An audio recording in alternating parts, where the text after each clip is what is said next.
लाए जब जिहालत का बोलबाला था, बुत परस्ती आम हो चुकी थी और लोग माबूद हकीकी की इबादत करने के बजाय बुत परस्ती में मुब्तला थे। गुज़िश्ता अंबिया किराम की नसीहत को और उनके हुक्म को भुलाया जा चुका था। जिहालत का दौरा था। पैगंबर इस्लाम एक अजीम इनकलाबी शख्सियत बनकर के दुनिया के सामने तशरीफ लाए और उन्होंने अपनी नबुव्वत वाली जिम्मेदारियां पूरी फरमाई। नतीजा ये हुआ कि आका करीम सल्लल्लाहु अलैहि वसल्लम की तबलीग ने हमें कलमा शरीफ से नवाजा। उस दौर से लेकर आज तक जितने भी कलमा पढ़ने वाले दुनिया में मौजूद हैं, ये सब सदका है मेरे नबी का। बेशक बेशक, सुभान अल्लाह। वो तशरीफ लाए, कुरान करीम नाजिल हुआ।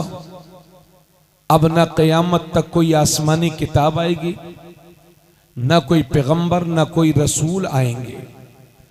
अगर कोई शख्स ये कहे कि साहब मैं नबी हूं, मुझे नबी मानो, मुझे रसूल मानो, तो वो झूठा है, जहन्नमी है। वो खुद भी जहन्नमी है, उसके मानने वाले भी जहन्नमी हैं। नबुव्वत का दरवाजा अब बंद हो चुका है। खातिमुन नबीयीन बनकर हमारे नबी दुनिया में तशरीफ ला चुके। मुअज़्ज़ज़ सामईन, आका करीम सल्लल्लाहु अलैहि वसल्लम के ज़ाहिरी दुनिया से विसाल फरमाने के बाद साहबाए किराम ने इस दीन इस्लाम को हू बहू जैसा हुजूर सल्लल्लाहु अलैहि वसल्लम के जमाने में था उसी तरह से बाकी रखा और जर्रा बराबर भी दीन में तब्दीली नहीं होने दी। सहाबा ने अपनी जान की बाजी लगा दी मगर दीन पर आंच नहीं आने दी। इस दीन की तरक्की में सहाबा का खून भी शामिल है। सहाबाए किराम की मुक़द्दस जमात के हम पर इतने एहसानात हैं कि अगर पूरी उम्मत मुस्लिमा उनके एहसानात का शुक्रिया अदा करे तब भी कम है। मुअज़्ज़ज़ सामईन, सहाबाए किराम का दौर गुजरा। ताबईन किराम के ज़माने में दीन उसी तरह से बाकी रहा। फिर जैसे जैसे हुजूर के विसाल को वक्त गुजरता जा रहा था वैसे वैसे उम्मते मुस्लिमा की अमाल में कमजोरी आती जा रही थी। हत्ता के 2 सदी, 3 सदी, 4 सदी गुजरी। फिर लोगों का हाल यह हो गया था कि मस्जिदें वीरान होने लगी थी। शराब, नशा, जुआ, जिना, ये सब आमाले सय्या आम हो चुके थे। हालत ये थी कि लोग नई नई रस्मों को इस्लामी शक्ल में ढाल करके दीन बना करके दुनिया के सामने पेश कर रहे थे। नई नई बिदअतें ईजाद की जा रही थी। ऐसे दौर में जब दीन निहायत कमजोर हो चुका था तो मेरे नबी के विसाल फरमाने के तकरीबन 460 साल के बाद अल्लाह ने मुल्क ईरान के शहरे जिलान के कस्बा नेफ में पहली रमजानुल मुबारक 470 हिजरी को अल्लाह ने हम सब के पीर, बड़े पीर, रोशन ज़मीर सरकार गौस आज़म सैयदुना व मुर्शिदुना सरकार सैयद अब्दुल कादिर जीलानी हसन हुसैनी रज़ी अल्लाह तआला अन्हु को पैदा फरमाया। सुभान अल्लाह, सुभान अल्लाह, माशाअल्लाह। कहें सुभान अल्लाह, सुभान अल्लाह। आप लोग जलसे में आए थे, ये लोग जलसे में आए थे कि मेले में आए थे? चलिए, पिछले साल भी अच्छा खासा परेशान किया था आप लोगों ने। मैं समझ रहा था इस साल ऐसा नहीं होगा, मगर सन 2024 और 25 में कोई ज्यादा फर्क थोड़ी होता है। क्या बात है। मगर हमने भी निभाने की कसम खाई है। इंशाल्लाह कोशिश करेंगे इंशाल्लाह। ये रिश्ते मोहब्बत कुछ इस तरह निभेगा, कुछ तुम कदम बढ़ाओ, कुछ हम कदम बढ़ाए। क्या बात है, माशाअल्लाह, माशाअल्लाह। मैं कमेटी वालों से एक बात और कहूंगा, हमारे सामने मर्दों को बिठाया करें, ना कि औरतों को। औरतों को स्टेज के इतने ज्यादा करीब नहीं होना चाहिए, और ये जो पर्दे इधर उधर लगे हैं ये ऐसी बीच में होने चाहिए थे ताकि हमारी माँ बहनें पर्दे के साथ बैठे। हमारी माँ बहनों को भी अपनी जिम्मेदारी मालूम होना चाहिए, उन्हें अपने चेहरों को ढकना चाहिए, अपने सरों को ढकना चाहिए, और सिर्फ जलसे तक नहीं बल्कि हमेशा सैयदा तैयबा फातिमा ज़हरा की पर्दे के जर्रात पर भी वो अमल कर लें, तो इंशाल्लाह कनीज़े फातिमा बन करके उनकी दुनिया भी अच्छी होगी, उनकी आखिरत भी अच्छी होगी। सरकार गौसे आजम रज़ियल्लाहु ताला अन्हु का इसमें गिरामी सैयद अब्दुल कादिर जीलानी है। आपके वालिद सैयद अबू सालेह मूसा जंगी दोस्त हैं। आपकी वालिदा बीबी उम्मुल खैर फातिमा है। कहते जाइए सुभान अल्लाह, सुभान अल्लाह। और खानदान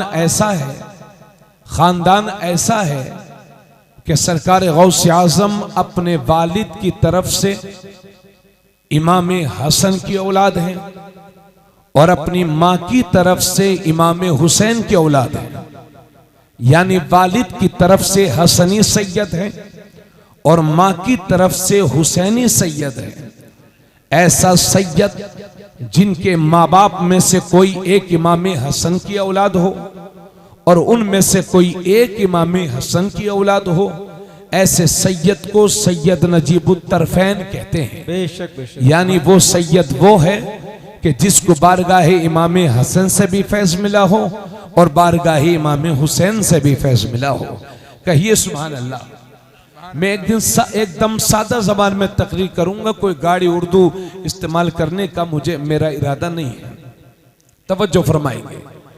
इस शान के साथ सरकार गौसे आज़म रज़ियल्लाहु ताला अन्हु दुनिया में तशरीफ लाए कि पहली रमजान मुबारक को पैदा हुए और दुनिया ने, आपकी माँ ने, आपके अहले खाना ने बचपन ही से ये करामत देखी कि पैदा होने के बाद जब से सूरज तुलू होता है गुरूब आफताब तक, जब तक सूरज डूबता है, यानी रोजे के वक्त में हम सब के गौसे आज़म रज़ियल्लाहु ताला अन्हु अपनी माँ का दूध नोश नहीं फरमाया करते थे। क्या बात है, सुभान अल्लाह। और ये एक दिन, 2 दिन, 3 दिन का हाल नहीं था। पूरा रमजान शरीफ का मुबारक महीना इसी तरह से गुजरा कि गौसे आज़म ने अपनी वालिदा का दिन में दूध नोश नहीं फरमाया। मेरे गौस का बचपन का ये अमल उम्मत मुस्लिमा को इस बात की दावत देता है कि उम्मत मुस्लिमा, मैंने बचपन में रोज़ा नहीं छोड़ा, तुम अपनी पूरी जिंदगी जब रोज़े फर्ज हो जाएं और तुम रोज़ा रखने के मुकल्लफ हो जाओ तो हरगिज रोज़ा ना छोड़ना। क्या बात है। 1 देग 2 देग बिरयानी बना करके 400, 200, 500, 300 आदमियों को खाना खिला करके ये कह देना कि हमने 11वीं शरीफ कर दी, तो आपने नियाज तो कर दी है, मगर गौसे आज़म को सही मानों में गौसे आज़म की 11वीं उसी वक्त कहा जाएगा जब उनकी फातिहा के साथ साथ उनके नक्शे कदम पर हम अमल भी करेंगे। जैसे हमारे, कहिए सुभान अल्लाह।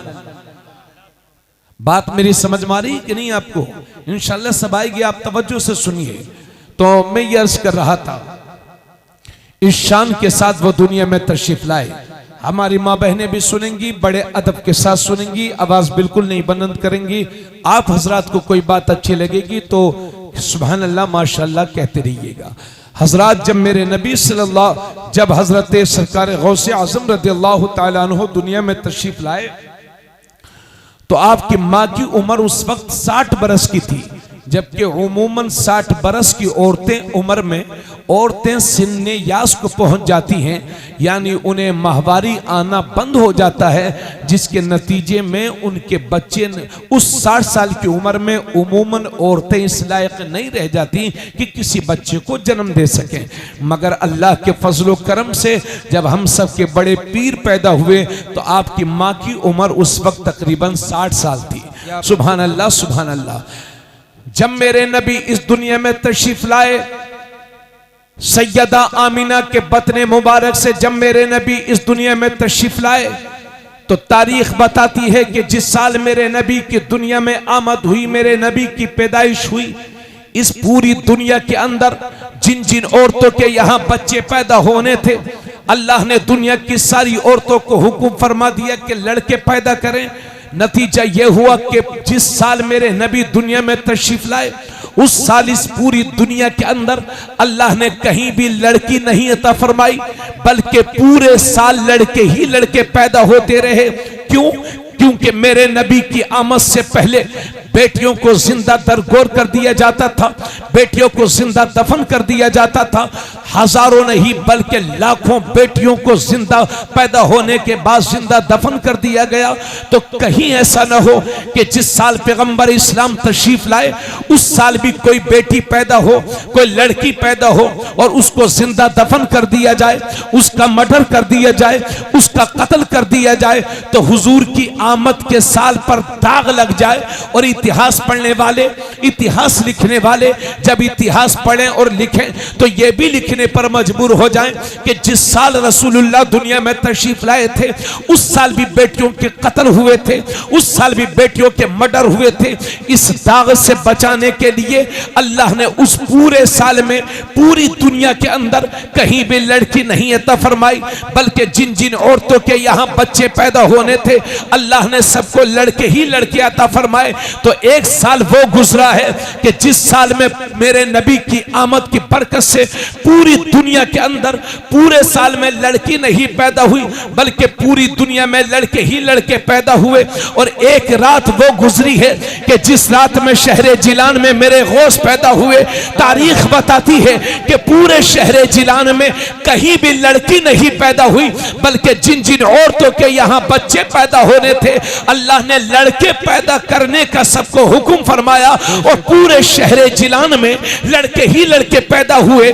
बल्कि तारीख बताती है कि जिस रात में शहरे जिलान में मेरे गौस पैदा हुए उस रात में 1100 लड़के शहरे जिलान में पैदा हुए। और हजरात ये सुनकर के भी आपको हैरत होगी कि जब लड़के ज्यादा होते हैं तो कोई शराबी होता है, कोई कबाबी होता है, कोई जानी होता है, कोई ज्वारी होता है, लेकिन शहरे जिलान में जो 1100 लड़के पैदा हुए थे तारीख बताती है कि उनमें कोई शराबी ना था, कोई कबाबी ना था, कोई ज्वारी ना था, कोई जानी ना था, बल्कि जितने पैदा हुए थे अल्लाह ने सबको वली बना दिया था। नारे तकबीर, नारे रिसालत, फैजाने सरकार गौसे आजम, खानदाने सरकार गौसे आजम, मसलके आला हजरत, आमदे हुजूर सुहेले मिल्लत, हजरत अल्लामा मुफ्ती तबरेज आलम साहिब किबला। माशाअल्लाह, क्या कहने। जब मेरे नबी दुनिया में तशरीफ लाए तो दोनों कांधों के बीच में बालों का कुछ हिस्सा उभरा हुआ था और बालों ही से बना हुआ था मुहम्मदुर रसूलुल्लाह सल्लल्लाहु अलैहि वसल्लम। क्या बात है। उसे मोहरे नबुव्वत कहते हैं। अगर मेरे नबी की नबुव्वत में किसी को शक होता तो अर्ज करता या रसूल अल्लाह पैराहन शरीफ हटाइए, मोहरे नबुव्वत दिखाइए। आका कमीज मुबारक उतारते, लोग मोहरे नबुव्वत देखते, कलमा पढ़कर मुसलमान हो जाए। सुभान अल्लाह, सुभान अल्लाह। हजारों लोगों को तो मोहरे नबुव्वत की बरकतों से कलमा मिला है। कहिए सुभान अल्लाह। तो जब मेरे नबी पैदा हुए तो दोनों कांधों के बीच में मोहरे नबुव्वत थी, और जब मेरे गौस दुनिया में तशरीफ लाए तो दोनों मेरे गौस के दोनों कांधों के बीच में मेरे नबी के नक्शे पा मौजूद थे। सुभान अल्लाह। पैरों के निशाने पाक मौजूद थे। क्योंकि जब सफर मेराज में सिदरतुल मुंतहा पर पहुंच करके हजरत जिब्राइल ने जवाब दे दिया कि या रसूल अल्लाह, अगर मैं एक कदम भी आगे बढ़ूंगा तो तजल्ली इलाही से मेरे पर जल जाएंगे।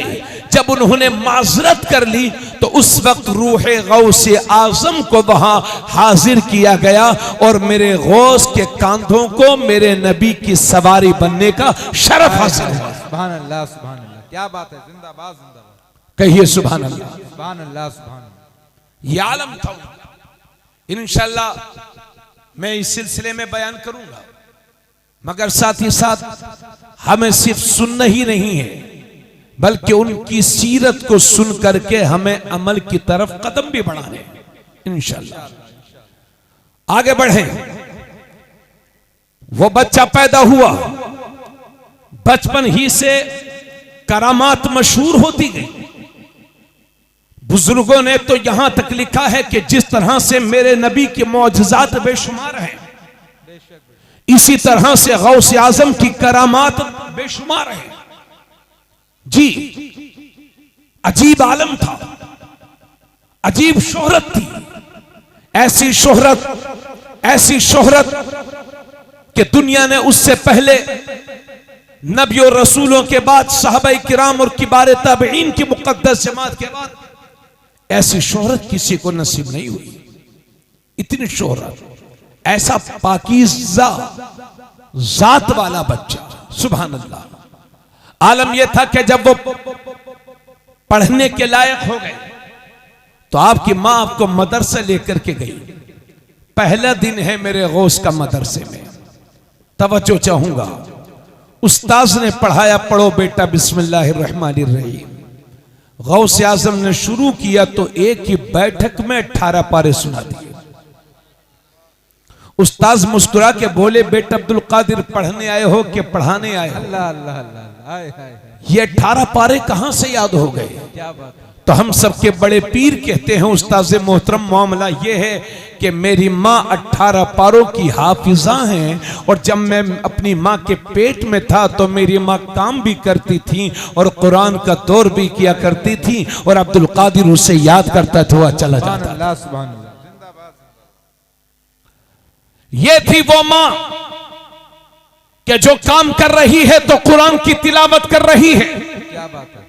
नतीजा यह हुआ कि उस मां की गोद से पैदा होने वाले बच्चे को लोग वली ही नहीं बल्कि इमामुल औलिया कहते हैं। अब मैं पूछना चाहूंगा अपनी मां बहनों से, और पूछना चाहूंगा अपनी कौम के जिम्मेदारों से, वो पर्दे वाली थी तो गौस आजम पैदा हुए।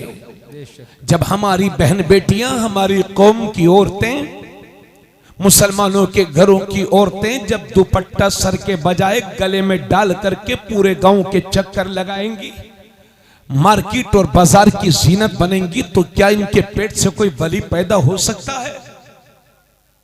पूछना चाहता हूं आपसे। हराम लुक्मे खाए जा रहे हैं, खिलाए जा रहे हैं, और औरतें बेपर्दा घूम रही हैं, तो क्या ऐसी औरतों के पेट से कोई वली पैदा होगा? जी। और आपने गौसे आजम की वालिदा के बारे में सुना नहीं था? आपके वालिद साहब ने एक सेब खा लिया था, दरिया में बहता हुआ, सोचा खा तो लिया, मगर मालिक की इजाजत के बगैर उसको बख्शवाने के लिए तशरीफ ले गए। तो सैयद अब्दुल्ला सोमई का वो बाग था, कहा नौजवान माफ तो कर देंगे मगर एक शर्त है, हमारी 12 साल बाग की रखवाली करो। अल्लाह।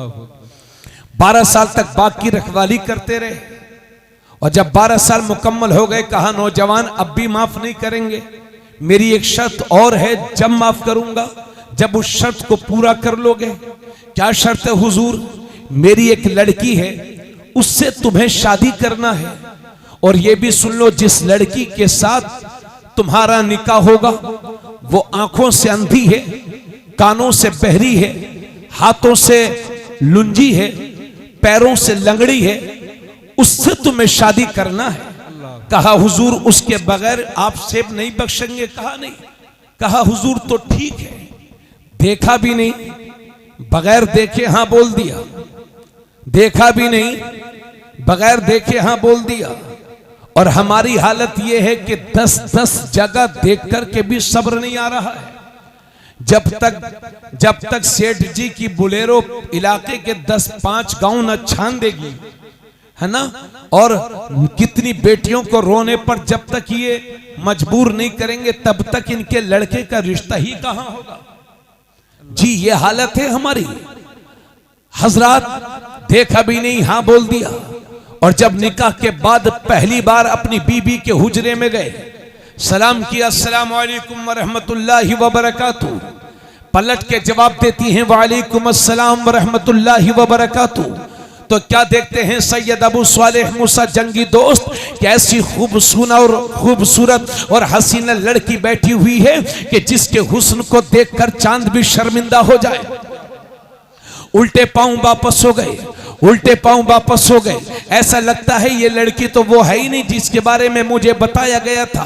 सैयद अब्दुल्ला सोमई की बारगाह में हाजिर हुए, अर्ज करते हैं हुजूर वो लड़की तो वो नहीं मालूम होती जिसके बारे में आपने बताया था। तो सैयद अब्दुल्ला सोमई कहते हैं नौजवान तुझे मुबारक हो, वही तेरी बीवी है और उसी के साथ तेरा निकाह हुआ है। और सुन, मैंने अपनी बेटी को नाबीना इसलिए कहा था कि जब से मेरी बेटी बालिगा हुई है उस वक्त से लेकर आज तक मेरी बेटी ने किसी गैर महरम को देखा नहीं है।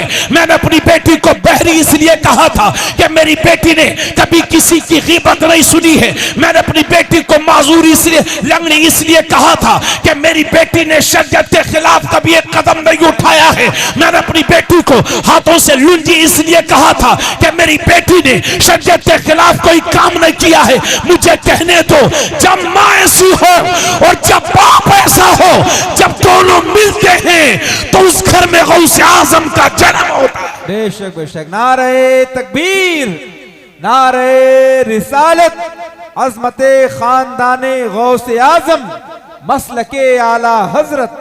क्या कहने, माशाअल्लाह माशाअल्लाह, जिंदाबाद जिंदाबाद। सीखो उनके पर्दे से। क्या बात है। इसी मजमे में तवज्जो चाहूंगा, अल्लाह सलामत रखे, आमीन। इसी मजमे में दर्जनों खवातीन वो होंगी कि जिनके नाम फातिमा होंगे। सिर्फ फातिमा नाम रखने से कोई कनीज़े फातिमा नहीं बन जाता। फातिमा वो हैं कि जब पुल सिरात से गुजरेंगी तो बातिनी अर्श से निदा आएगी, महशर वालों अपनी गर्दनों को झुका दो, इसलिए कि 70,000 हूरों के झुरमुट में सैयदा फातिमा ज़हरा का गुजर होने वाला है। वो फातिमा, जोर से बोलो सुभान अल्लाह सुभान अल्लाह। वो फातिमा जब उनके विसाल का वक्त करीब आया तो फरमाती हैं ए लोगों, मेरे जनाजे को दिन में न उठाना, अल्लाह, मेरे जनाजे को रात में उठाना। कहीं ऐसा ना हो कि मेरा जनाजा दिन में उठे तो किसी अजनबी मर्द की नजर मेरे जनाजे पर पड़ जाए। वो फातिमा, ए मेरी बहन, जिस फातिमा के नाम पर तेरा नाम रखा गया है उनका तकवा सुन, उनका पर्दा सुन। फातिमा वो हैं कि जिनके दुपट्टे के पल्लू को भी कभी आसमान और चांद ने देखा नहीं था। ये मैं मजाक नहीं कह रहा हूं, आला हजरत कहते हैं जिसका आंचल न देखा महो महर ने, उस रिदाए नजाहत पे लाखों सलाम। तो फातिमा वो हैं। आजकल हमारी बहन बेटियां बाजारों की जीनत बनी हुई हैं, बड़ी तकलीफ होती है साफ देख करके। जी, कितनी बेटियां, मुश्किल कम तादाद में हमारी कौम की ऐसी बेटियां होंगी, बहुत कम अल्लाह की नेक बंदियां ऐसी होंगी जो शादी से पहले किसी भी अजनबी मर्द से कोई ताल्लुकात नहीं रखती। इस मोबाइल ने हमारी घरों में तबाही और बर्बादी लाने में कोई कसर नहीं छोड़ी है और उसके जिम्मेदार हम भी हैं। हमारी कौम की माएं उसकी जिम्मेदार हैं, जो जानती हैं कि मेरी बेटी बात कर रही है फिर भी न रोकने के लिए तैयार हैं न टोकने के लिए तैयार हैं, बल्कि बाज औरतें तो इतनी बेहया हैं कि खुद जानबूझ करके लड़कों से अपनी बेटियों से बात करवाती हैं। मैं इल्जाम नहीं लगा रहा हूं, यह इल्जाम नहीं है, ये मुआशरे की वो सच्चाई है जिसको दबी जबान में आप भी उससे इनकार नहीं कर सकते। क्या बात है। अभी 3 दिन पहले, हाफिज आरिफ साहब तवज्जो चाहूंगा हजरत, मैं पिछले साल भी आया था, मुझे मालूम नहीं मैंने क्या बयान किया। खैर जो भी मैं बयान कर रहा हूं इंशाल्लाह मैं और भी बयान करूंगा, आप परेशान मत होइएगा। अभी 3 दिन पहले इनकिलाब अखबार में मैंने पढ़ा, जो बात अखबार में छप चुकी है उसे छुपाने से कोई फायदा नहीं। इनकलाब अखबार में मैंने पढ़ा कि शामली का एक नौजवान था जिसका नाम था सलमान, अपनी 3 बेटियों और 1 बेटा, 4 बच्चों को लेकर के नदी में कूद करके मर गया। बड़ी मेहनत के बाद सलमान और उसके बड़े बेटे की लाश मिली। बाकी 3 बच्चों की लाश उस वक्त तक तलाश जारी थी, जो अखबार में लिखा था, उसी न्यूज में था, उसी खबर में। जब मैं तफसील में गया तो उस खबर में था कि सलमान ने इस वजह से आत्महत्या कर ली कि वो अपने बीवी के नाजायज ताल्लुकात से परेशान था।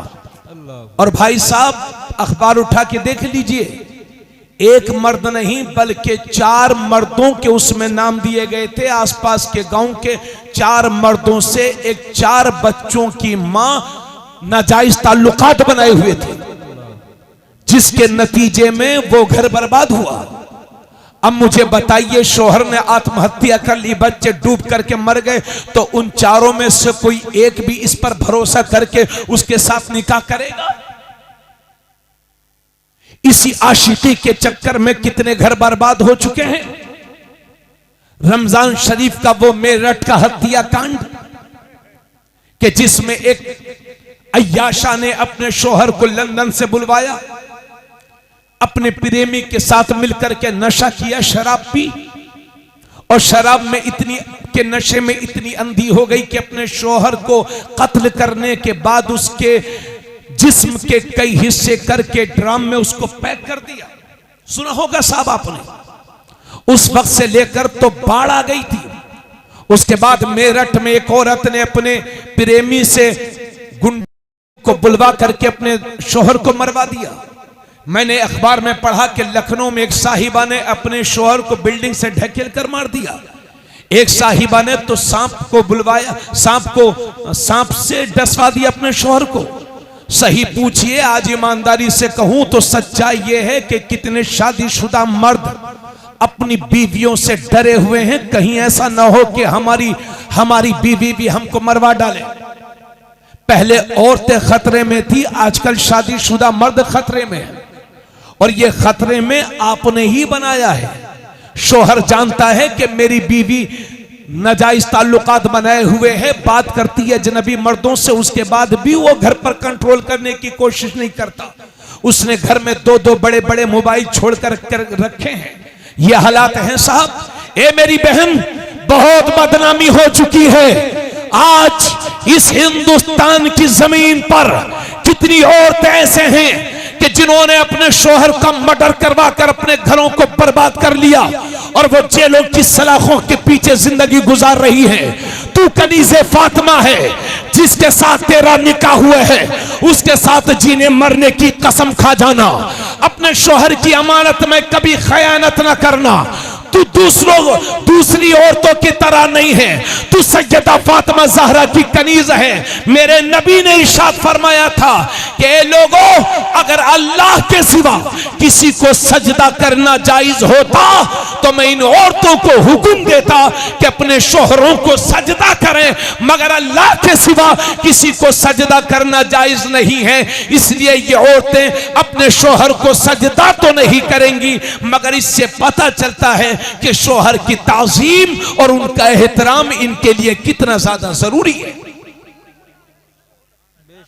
क्या कहने माशाअल्लाह। बोलो, मैं सही बोल रहा हूं क्या गलत बोल रहा हूं? नबी ने इरशाद फरमाया कि अगर अल्लाह के सिवा किसी को सजदा करना जायज होता तो मैं औरतों से कहता अपने शोहरों को सजदा करो। दिन भर मेहनत मजदूरी करके जब शोहर तुम्हारे घर में आया करे, तुम्हारे पास आया करे, तो मेरी बहन खुश दिली के साथ उसका इस्तेमाल किया करो। और ये मोबाइल के जरिए से जो समाज में बिगाड़ पैदा हो रहा है, इस पर आप कंट्रोल करने की कोशिश करें।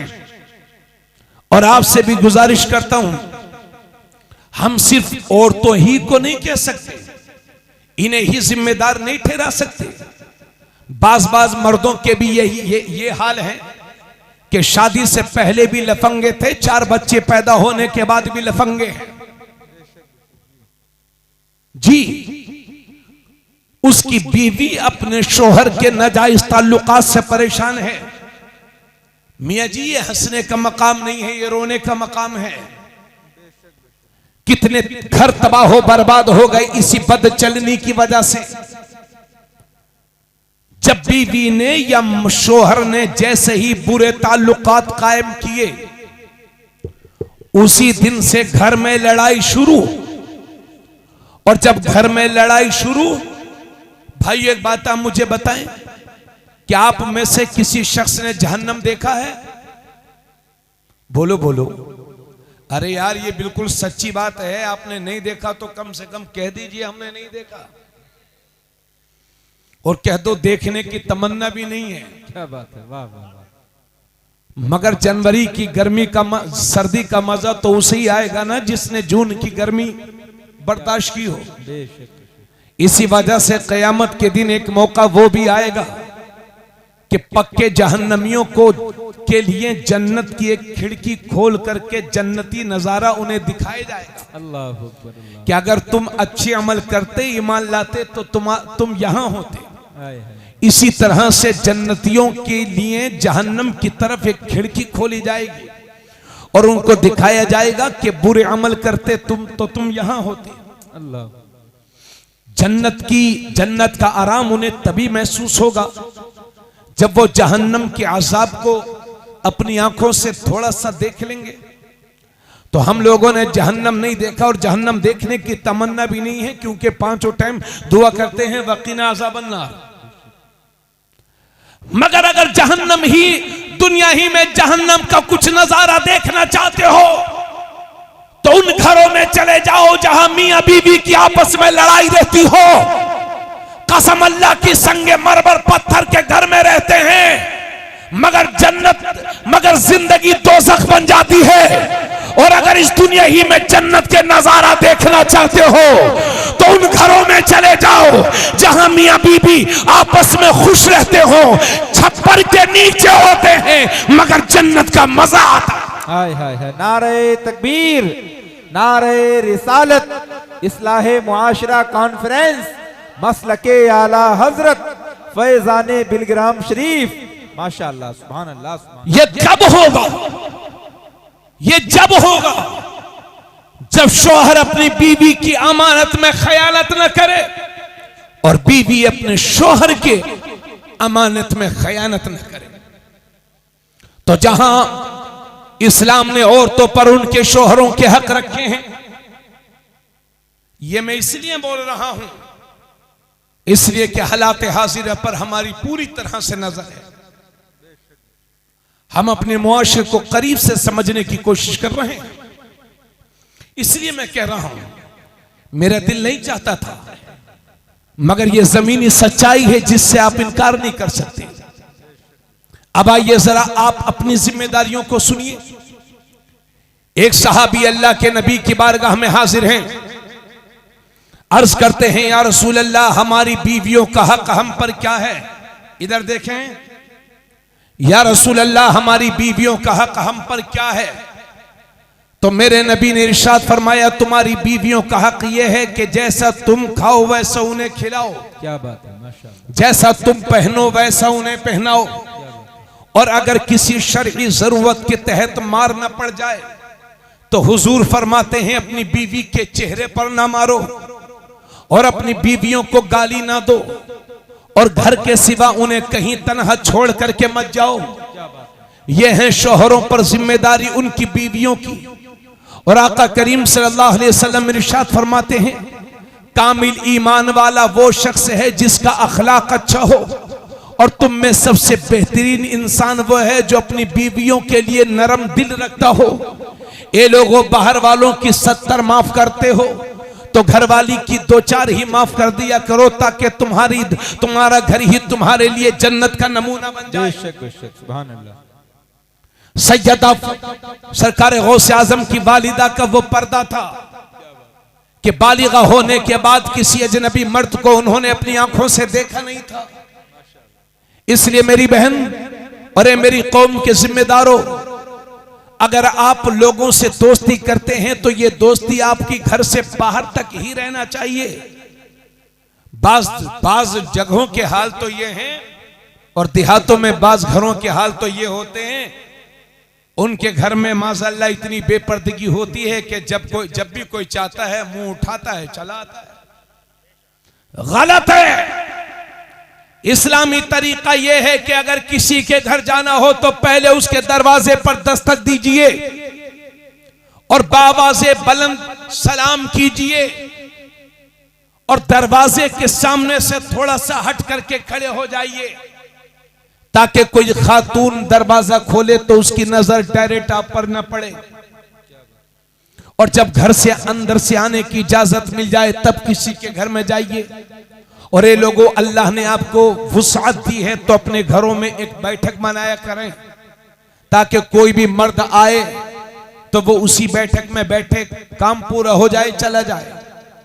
या आपकी दोस्ती घरों के अंदर तक नहीं आनी चाहिए। इसी दोस्ती ने कितने घरों को मक्तल बना दिया है, जाए कत्ल बना दिया है।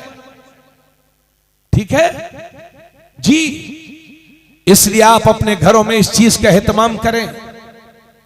आज जश्न गौसे आजम आए हो तो सुन लीजिए।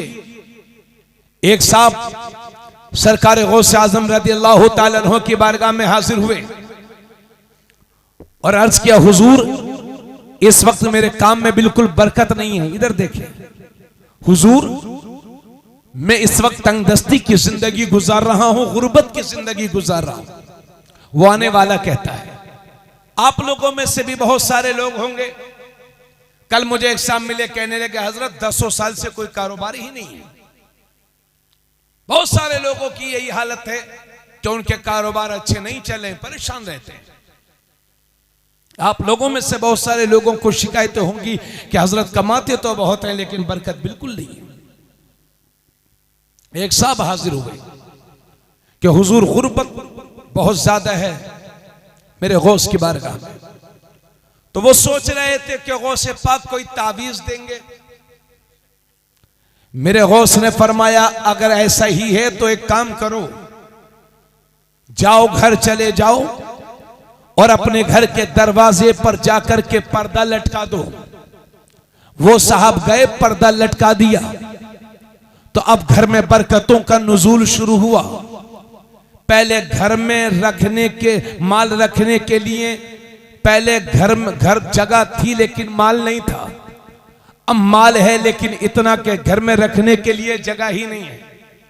इतनी बरकतों का नुज़ूल। कुछ दिनों बाद वो हाजिर हुए सरकार गौसे पाक की बारगाह में। कहा, हुजूर आपने कोई वजीफा भी नहीं बताया, ताबीज भी नहीं दिया और मेरा घर तो बरकतों से भर गया है। हुजूर आपने कोई अमल भी नहीं बताया, ऐसा क्या हुआ? तो मेरे गौस का जवाब सुनिए। फरमाते हैं, ए बंदे, जब तक तेरे घर में दरवाजा नहीं लगा था, दरवाजे पर पर्दा नहीं लगा था, तेरे घर के दरवाजे से रास्ता था, लोग गुजरते थे। तो जब पहले पर्दा नहीं था तो बेनमाजी जब तेरे दरवाजे से गुजरते थे तो उन बेनमाजियों की निगाह तेरे घर में पड़ती थी, जिस निगाह की वजह से तेरे घर की बरकतें खत्म हो गई थी। अब वो निगाह पड़ना बंद हो गई, बेनमाजियों की निगाह पड़ना बंद हो गई, तो अब तेरे घर में बरकतों का नुज़ूल होने लगा है। माशाअल्लाह, सुभान कहो अल्लाह, सुभान अल्लाह। सुभान अल्लाह, सुभान अल्लाह। तावीज नहीं दिया था कुछ। क्या बात है, वाह वाह वाह। आजकल बहुत सारे लोग गले में 4-4 तावीज, 5-5 तावीज, 6-6 तावीज, एक चिराग दुकान में चल रहा है, जल रहा है, 2-4 चिराग घर में रखे हुए हैं, कभी इस मौलाना के पास, कभी उस मौलाना के पास। क्या बात है, वाह वाह वाह। कभी इस मजार का चक्कर, कभी उस मजार का चक्कर। और आजकल बहुत सारे मौलवियों से पढ़ाया नहीं जा रहा तो सीधे सीधे बाबा बन जा रहे हैं। जी जी जी, हक है। क्योंकि पढ़ाने में तनख्वाह है 15,000, बाबागिरी में एक नुस्खे का 15,000। अब ये मौलाना साहब नहीं रह गए, अब ये बाबा हो गए बाबा। मैंने 2-4 बाबाओं के घर ऐसे देखे हैं कि भाई साहब मुझे बहुत हैरत हुई बाबा लोगों की। ये हमारी माँ बहनें अगर इनकी तबीयत खराब होती है तो डॉक्टर के पास बाद में जाएंगी, पहले बाबा के पास। हाँ, जरा सी तबीयत खराब हुई कि किसी ने करा दिया, अरे बोलो भाई, बात समझ मारिए, ऐसे ही है ना। अब ये हमारे भाई साहब पहुंचे बाबा के पास, बाबा साहब फाल खोल दीजिए। बाबा साहब कहते हैं अच्छा फाल खुलवाना चाहते हो कि हाँ, कि ठीक है, नाम बताओ, अम्मा का नाम बताओ, घर में 2-4 नाम पूछे। ओफो, तुम्हें तो तुम्हारे घर में तो बहुत बड़ा आसेब है, और तुम्हारे अब्बा का जो इंतकाल हुआ था वो भी उसी आसेब की वजह से हुआ था। अरे भाई, एक साहब ने मुझे बताया कि हजरत आपके अब्बा का इंतकाल भी आसेब की वजह से हुआ। माज़अल्लाह, सदबार माज़अल्लाह। मैंने तो कुरान में पढ़ा था, वलन युअख्खिरुल्लाहु नफ्सन इज़ा जाअ अजलुहा, और ये बाबा मुझे उससे भी एक कदम आगे बढ़ा बता रहे हैं। माज़अल्लाह, सदबार माज़अल्लाह।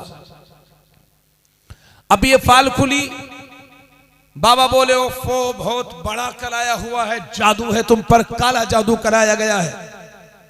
कि बाबा साहब किसने कराया है? कि नहीं, नाम नहीं बताएंगे, नाम नहीं बताएंगे। कि बाबा साहब कुछ इशारा कर दीजिए कि वो जो तुम्हारे मोहल्ले में काली काली मोटी मोटी औरत है ना, बस उसी ने कराया। लगा दिया पूरे घनश्यामपुर में आग। माशाल्लाह। हजरात इंतहाई अदब और एहतराम के साथ अपनी अपनी जगह पर खड़े हो जाएं। खड़े हो जाइए। सबके दिलों की धड़कन, हम सब की आंखों का नूर बनकर आबरूए अहले सुन्नत, हुजूर पीर तरीक़त रहबरे राह शरीयत, जानशीने सरकार ताहिर मिल्लत हज़रत अल्लामा अलहाज अशाह हुजूर सैयदी सरकार सुहैल मिल्लत की आमद आमद है। सारे लोग मोहब्बत के साथ रास्ता खाली कर दें और इस्तकबाल करें। नारे तकबीर, जरा बुलंद आवाज से जवाब दे, नारे तकबीर, नारे रिसालत, जश्ने सरकारे गौसे आजम, मसलके आला हजरत, आमदे सरकार सुहैले मिल्लत, फैजाने बिलग्राम शरीफ, वाहिदी दूल्हा, वाहिदी दूल्हा, जानशीने सरकार ताहिरे मिल्लत, हुजूर साहिबे सज्जादा, हुजूर साहिबे सज्जादा, आमदे सरकार सुहैले मिल्लत, नारे तकबीर, नारे रिसालत। हजरात, मैं आप सबको बहुत बहुत मुबारकबाद पेश करता हूँ। आप देख रहे हैं कि मिंबर नूर पर हुजूर साहिबे सज्जादा सैयदी सरकार सुहैल मिल्लत की आमद आमद हो चुकी। जितने लोग पीछे हैं तशरीफ रखें, करीब आ जाए, आगे आओ, आगे आओ, सब लोग आगे जाओ। अरे भाई साहब आ जाइए, आगे आ जाइए, जल्दी आ जाओ, देखो जल्दी आ जाओ, माने आ जाओ भाई। देखिए कहना माना कीजिए, हजरत आ गए, मैं हजरत के सामने कह रहा हूँ, आले रसूल हैं माशाल्लाह। आगे आकर बैठे, हाँ, दीदार करें हजरत के। जितना करीब बैठेंगे उतना ही बरकतें आपसे करीब हो जाएंगी। जल्दी से उठकर आगे आ जाएं। बहुत ही पाकीज़ा गुफ्तगू हजरत अल्लामा मुफ्ती तबरेज़ आलम साहब क़िबला की चल रही है। आप हजरात करीब आकर बैठें, हजरत का फैज़ान भी लेते रहें और मुफ्ती साहब की तकरीर भी सुनते रहें। माशाल्लाह, इस पूरे इलाके के सुन्नी मुसलमान काबिल मुबारकबाद हैं। जश्न गौसुल बरा कमेटी के तमाम मेंबरान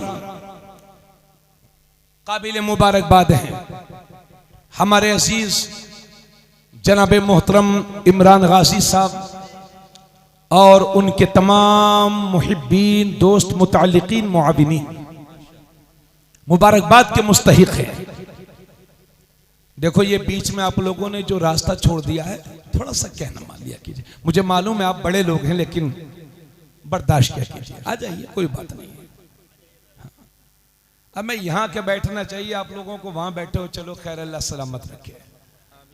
माशाल्लाह, आप सबको मुबारकबाद कि इस वक्त हम अपनी किस्मत पर जितना भी नाज करें वो कम है, क्योंकि हम सब इस वक्त दीदार कर रहे हैं पीर तरीक़त, रहबरे राह शरीयत, मखदूमुल उलमा वल मशाइख, मुहाफिज़े मसलक आला हजरत, मखदूमुल उलमा वल मशाइख, अलमबरदार सुन्नियत, आली नसब सैयद हुजूर अशाह अल्लामा अलहाज सैयद आले रसूल उर्फ हुजूर सैयद सुहेल में साहब क़िबला दामत बरकातुहुमुल आलिया सज्जादा नशी आस्ताने आलिया वाहिदिया तय्यबिया बिलगिराम शरीफ, अल्हम्दुलिल्लाह वो पूरी शान सरपरस्ती के साथ हमारे सामने तशरीफ रखते हैं। एक ऐसी शख्सियत का आप दीदार कर रहे हैं कि जिस शख्सियत ने जब जब मसला के आला हजरत पर हमला हुआ तो उन्होंने पूरी ताकत के साथ उस हमले को रोका और मसला के आला हजरत के परचम को लहरा दिया। जब मैं बरेली शरीफ में पढ़ाता था तो बरेली शरीफ के एक नहीं बल्कि कई कई बड़े जलसों की सरपरस्ती अल्हम्दुलिल्लाह हजरत फरमाया करते थे। आज भी ये सफर जारी हो सारी है। निहायत मुखलिस शख्सियत, अल्लाह ताला हजरत की उम्र में खूब बरकतें अता फरमाए। आज आप यहां पर आए हैं, हमारी बहनें आई हैं, तो कोई भी शख्स जो अब तक किसी से मुरीद नहीं है तो आपसे मैं ये अर्ज करता हूं कि आंखें बंद करके बिस्मिल्लाह पढ़ के आप हजरत के हाथों में हाथ दे करके सिलसिले कादरिया चिश्तिया में दाखिल हो जाइए। इससे बेहतर मौका अल्लाह करे बार बार मिले, लेकिन ये ऐसे मौके कभी कभी मिलते हैं। एक अजीम शख्सियत जलवाबार हैं, उनके हाथों में हाथ दे करके सिलसिले कादरिया में दाखिल हो जाएं, मुरीद हो जाएं। और जो साहब किसी से मुरीद हैं, हजरत से फैज हासिल करना चाहते हैं तो तालिब हो जाएं। तालिब का मतलब यह होता है कि आप मुरीद अपने पीर ही के रहेंगे, हजरत से भी आपको फैज पहुंचता रहेगा। सुभान अल्लाह। ठीक है, तो इंशाल्लाह हमारी माँ बहनें भी मुरीद होना चाहेंगी, वो भी हो जाएंगे। कारी अबुल हसन साहब भी तशरीफ रखते हैं, अल्लाह ताला हजरत की उम्र में भी बरकत अता फरमाए। बस थोड़ी देर और मैं अर्ज करता हूं आपसे। तो मैं ये कह रहा था, अभी हजरत से मैं मुलाकात के लिए गया, दस्तबोसी के लिए गया, तो हजरत फरमा रहे थे और मुझे भी मालूम है माशाल्लाह जितनी भीड़ यहां है उतनी बल्कि उससे बहुत ज्यादा भीड़ रोजाना बिलग्राम शरीफ में हजरत की बारगाह में लोग हाजिर होते हैं फातिहा ख्वानी के लिए और दुआ कराने के लिए, मुरीद होने के लिए, अपनी मुख्तलिफ परेशानियां लेकर के हजरत की बारगाह में पहुंचते हैं। और माशाल्लाह हजरत दुआ फरमाते हैं, जिनकी नीयत में खुलूस होता है उन्हें मुकम्मल फैज भी मिला करता है। बेशक अल्लाह का शुक्र है। तो मैं यही बातें आपसे कह रहा था कि आजकल मुखलिस लोग कम रह गए हैं और ये दुआ तावीज का धंधा ज्यादा हो रहा है। बात थोड़ी सी हजरत के सामने मैं इस बात को कहता हुआ जरा सा शर्म महसूस कर रहा हूं, मगर बात सच्ची है इसलिए मैं आपसे कह रहा हूं। अब ये एक साहब पहुंचे बाबा के पास, बाबा साहब फाल खोल दो, तो बाबा साहब ने फाल खोली कि तुमको बहुत कराया हुआ है, बहुत तगड़ा कराया हुआ काला जादू। कि बाबा साहब किसने कराया है कि नाम नहीं बताया जाता, कि बाबा साहब कुछ इशारा कर दीजिए, वो जो तुम्हारे मोहल्ले में मोटी मोटी काली काली औरत है उसी ने कराया। अब वहीं से लड़ाई शुरू, पूरे मोहल्ले की औरतों पर उसका शक शुरू।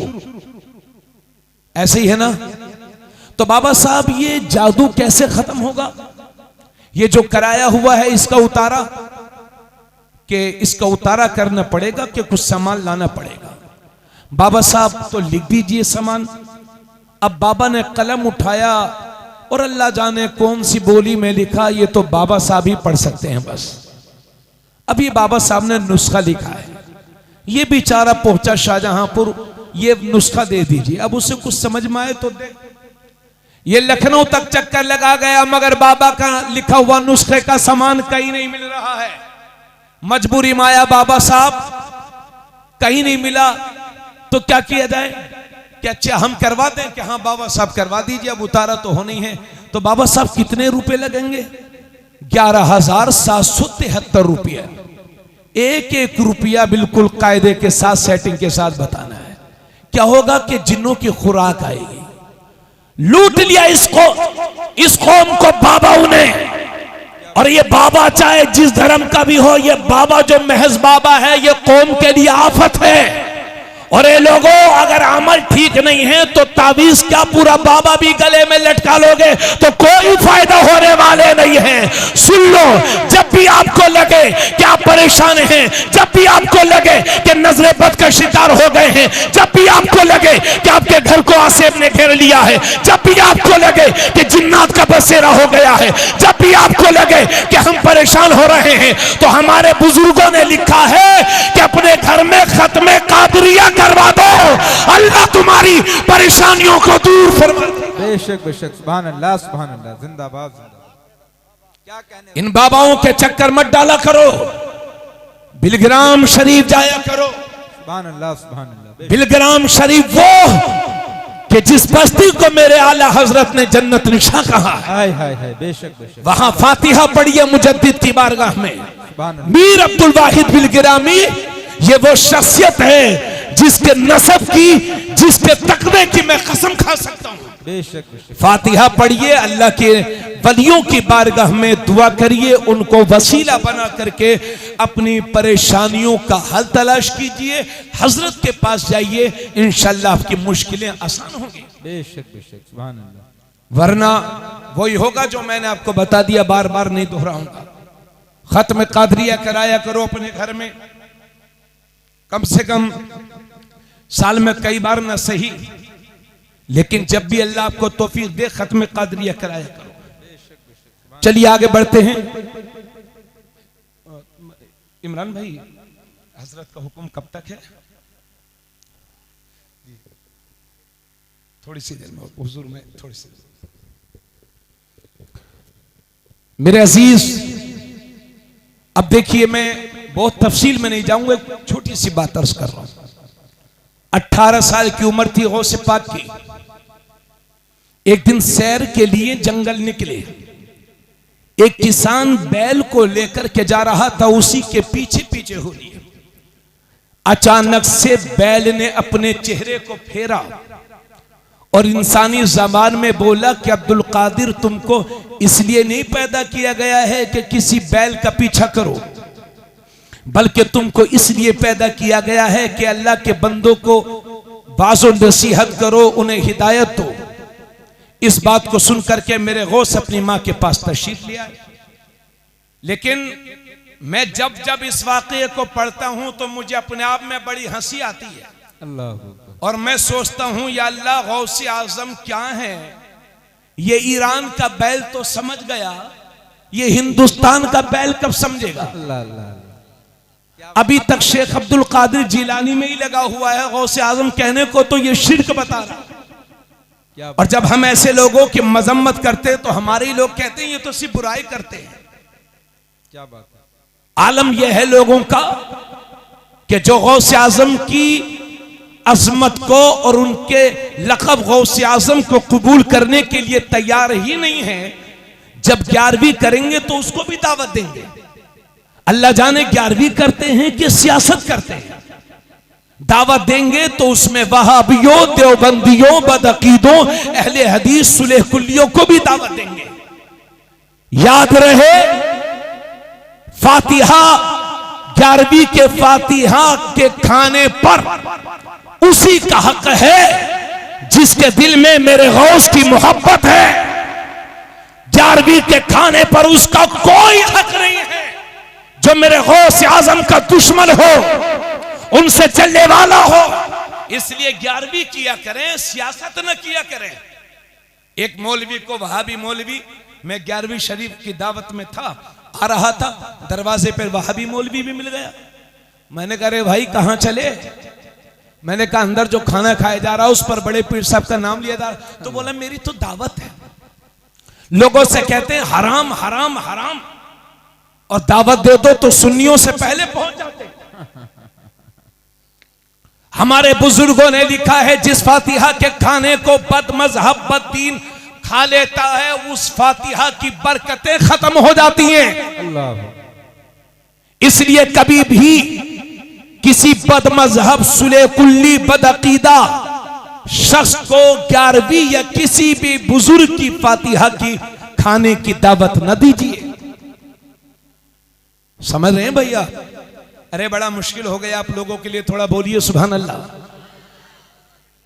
मुझे मालूम है बहुत दावतें चल रही हैं, 11वीं भी बहुत चल रही हैं और सुले कुल्ली भी बहुत आ रहे हैं। अरे भाई, जो गौसे आजम मानने के लिए तैयार ही नहीं है, आप उसे क्यों दावत देते हैं?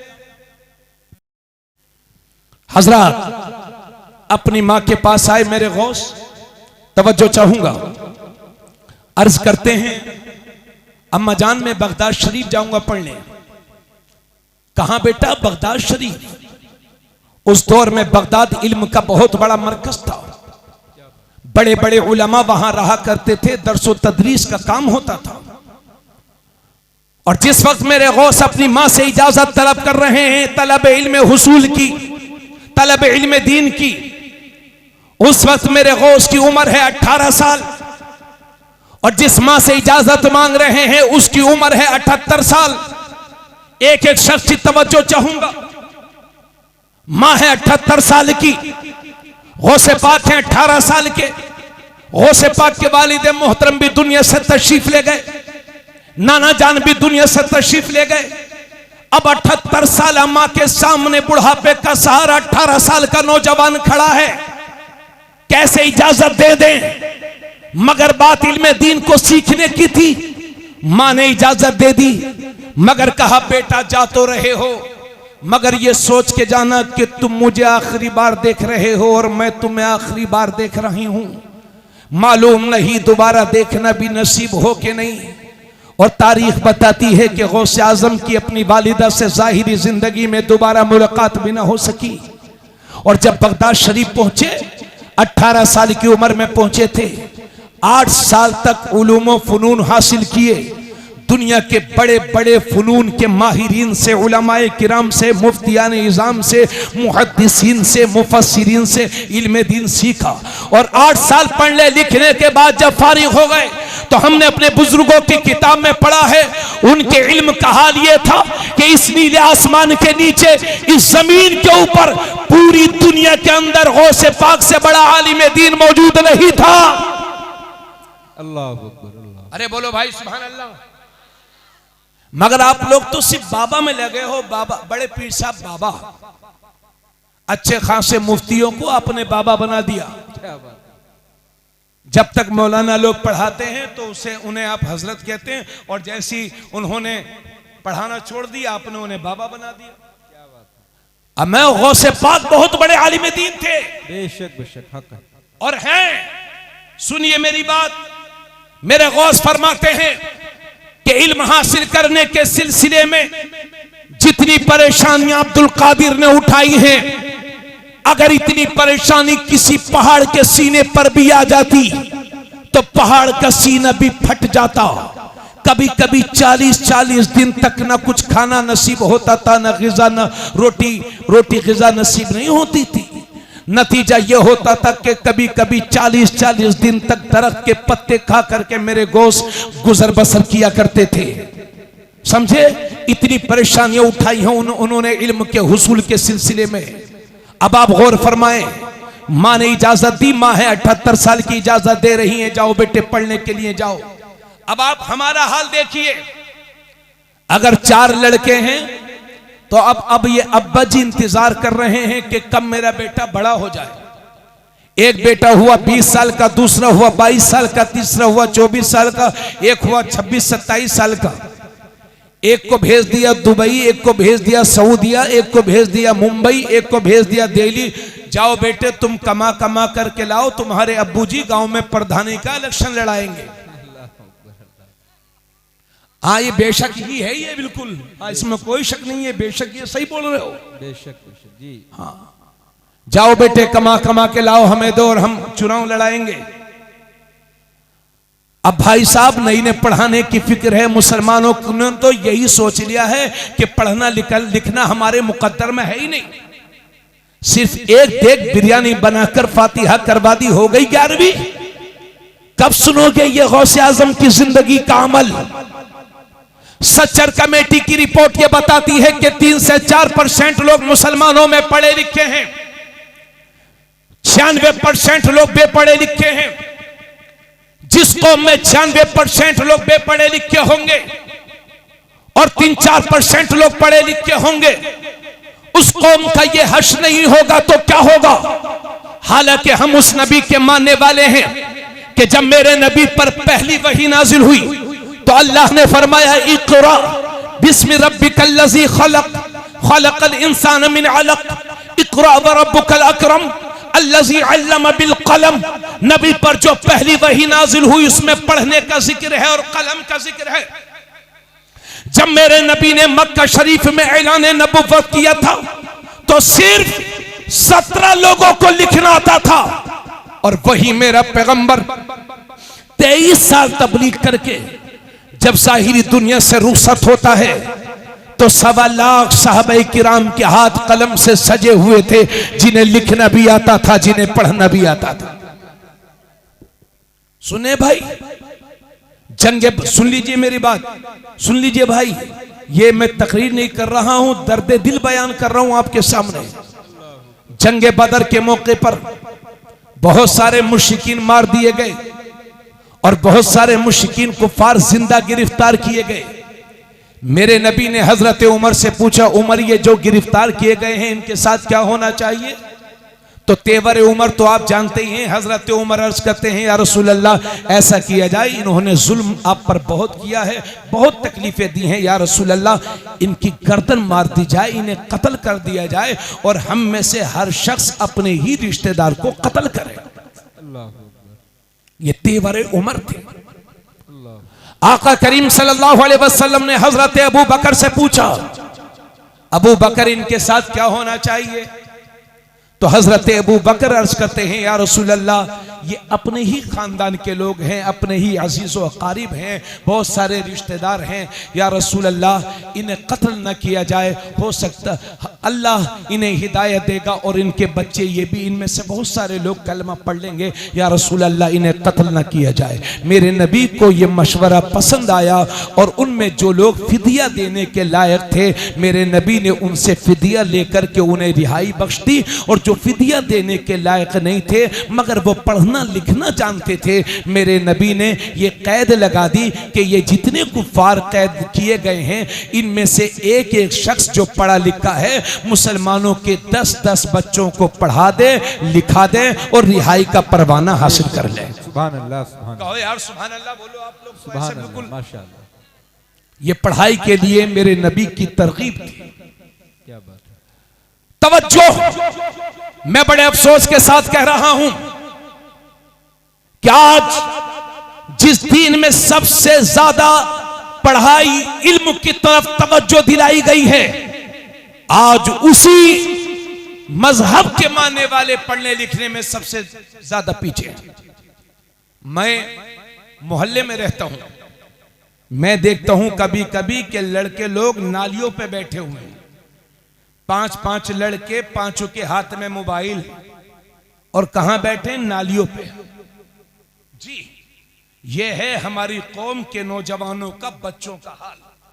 ये बड़े बाल कर लेंगे, कोई नीला कोई पीला, हाथ में कड़ा, गले में जंजीर, मुंह में 2 गुटखा, फटी हुई पैंट। यह है मियां भाई की पहचान। माज़अल्लाह, सदबार माज़अल्लाह, इल्जाम नहीं लगा रहा हूं मगर अक्सरियत की यही हालत है। जी जी बेशक। याद रहे, अगर इसी तरह से सोते रह गए तो हमेशा के लिए तुम्हें सुला दिया जाएगा। याद रहे, जमाने पर वही कौमें हुकूमतें करेंगी, सत्ता उसी कौम की होगी जिस कौम के नौजवानों के हाथ कलम और किताब से सजे होंगे। अगर इसी तरह से सोते रह गए तो दुनिया तुम्हें हमेशा के लिए सुला देगी। याद रखना अपने भाई के ये जुमले, अगर अब भी नहीं सुधरे, आंखें नहीं खुली, तो कहीं ऐसा ना हो ये जो हालात चल रहे हैं अगर ऐसे ही रहे तो इस मुल्क में तुम्हारी नस्लों का रहना दूभर हो जाएगा। कहीं ऐसा ना हो कि हमारी आने वाली नस्लों को गुलाम बना करके रखा जाए। इसलिए कह रहा हूं, अभी देर हुई है, अंधेर नहीं हुई है। इसलिए शादियों को सस्ता कर लो, घर जरूरत के मुताबिक बना लो, कपड़े पुराने पहन लो, रोटियां सूखी खा लो, मगर अपने बच्चों को चाहे जाहिल मत रहने देना, इसलिए कि आने वाला वक्त इल्म का वक्त है। तू भी उसी की बोलेगी, जमाने में परचम उसी का लहराएगा जिस कौम के पास इल्म होगा। और यह भी याद रखना कि दुनिया की सारी यूनिवर्सिटीज, दुनिया के सारे कॉलेजेस, दुनिया के सारे स्कूल्स ये डिग्री होल्डर बनाते हैं और कुरान बेहतरीन इंसान बनाता है। इसलिए सब कुछ पढ़ाइए मगर अपने बच्चों को कुरान जरूर पढ़ाइए। बेशक। नारे तकबीर, नारे रिसालत, जश्न सरकारे गौसे आजम, तालीमाते मुस्तफा, आमदे हुजूर सुहेले मिल्लत। माशाअल्लाह, क्या कहने मुफ्ती साहब, जिंदाबाद जिंदाबाद। सुने भाई मेरी बात, माशाअल्लाह। अरे इधर देखें, इधर देखें, कभी तो सुन लिया करो यार तवज्जो से। पढ़ाओ लिखाओ बच्चों को, उनके हाथों को कलम से सजाओ। अब चल क्या रहा है, आइला मोहम्मद, ये बैनर उठाए रहे हैं, हम हुजूर के लिए जान दे देंगे। मैं जा झूठी बातें मत कर, तो हुजूर के फरमान के मुताबिक एक वक्त के लिए मस्जिद तो नहीं जा रहा, तू जान क्या देगा? क्या बात है। ये बैनर वाला आशिक बनने की जरूरत नहीं है। अरे जरूरत पड़ेगी तो बैनर किया, ये जान भी नबी के लिए हाजिर है। बेशक बेशक। और अजीब हरकतें इन मुसलमानों में शुरू हो गई हैं। मैंने मुहर्रम के महीने में देखा तो हमारी कौम के नौजवान छोटे छोटे बच्चे बनियान पहने हुए थे, उस पर लिखा हुआ था या हुसैन। एक दो अभी जलसे में गया तो देखा छोटे बच्चे बनियान पहने हुए या अली लिखा हुआ है, बहुत सारे के बनियान पर लिखा हुआ आइला मोहम्मद। अरे मोहम्मद वो नाम है कि हमारे बुजुर्ग बगैर वुजू के अपने आका का नाम ज़बान पर नहीं लाते थे, और तुम बनियान पहन करके अपने पसीने से उस नाम की माज़ल्लत तौहीन करोगे। इसलिए आपके बस्ती में कोई भी बच्चा इस तरह की हरकत करे तो पूरे मुसलमान कौम की यह जिम्मेदारी बनती है कि इस गलत रविश से हम अपने बच्चों को बचाएं। बोलो मैं सही बोल रहा हूं कि गलत बोल रहा हूं? आका करीम सल्लल्लाहु अलैहि वसल्लम के लिए हमें हमारी जानें हाजिर हैं, मगर सच्चा आशिक वो रसूल वो है जो इश्क रसूल के तकाजों को पूरा भी करे। आका ने फरमाया नमाज पढ़ो तो नमाज पढ़ो, हुजूर ने फरमाया सच बोलो सच बोलो, हुजूर ने जो जो तुम्हें हुक्म फरमाया है उस पर अमल करो, और जिन बातों से बचने का हुक्म फरमाया है उनसे बचो। हुजूर के फरमान पर अमल और हुजूर ने जिन बातों से बचाया है उन बातों से बचना ही सच्चा इश्क रसूल है। हमें बैनर वाला गाजी नहीं बल्कि किरदार का इश्क रसूल चाहिए। हमने तकरीर की थी पूरी इस सिलसिले में, आप समझ रहे मेरी बात? अभी मुसलमानों के घर में चल क्या रहा है, इजाजत हो तो बता दूं। सही बात है, बिल्कुल चल क्या रहा है, बच्चा स्कूल जा रहा है तो सुबह सुबह बच्चा स्कूल जा रहा है, सलाम कर रहा है, अम्मा जी अस्सलाम वालेकुम, तो माँ जी कह रही है वालेकुम अस्सलाम, बेटा अल्लाह तुम्हारी उम्र में बरकत दे, ये जनाब स्कूल गए। लेकिन माँ नॉर्मल है, बहुत ज्यादा खुशी नहीं है क्योंकि सलाम ही तो कर रहा है। लेकिन बच्चा पढ़ रहा है इंग्लिश मीडियम में। अब ये बच्चा पढ़ने के बाद जब घर वापस आया तो 80 साल के दादाजी तशरीफ फरमाते, ये बच्चा कहता है दादाजी गुड आफ्टरनून। तो 80 साल के दादा भी खिलखिला उठे, बाप रे बाप मेरा पोता इतना पढ़ा इंग्लिश में। और जब सोने लगा तो कहने लगा दादी जी गुड नाइट।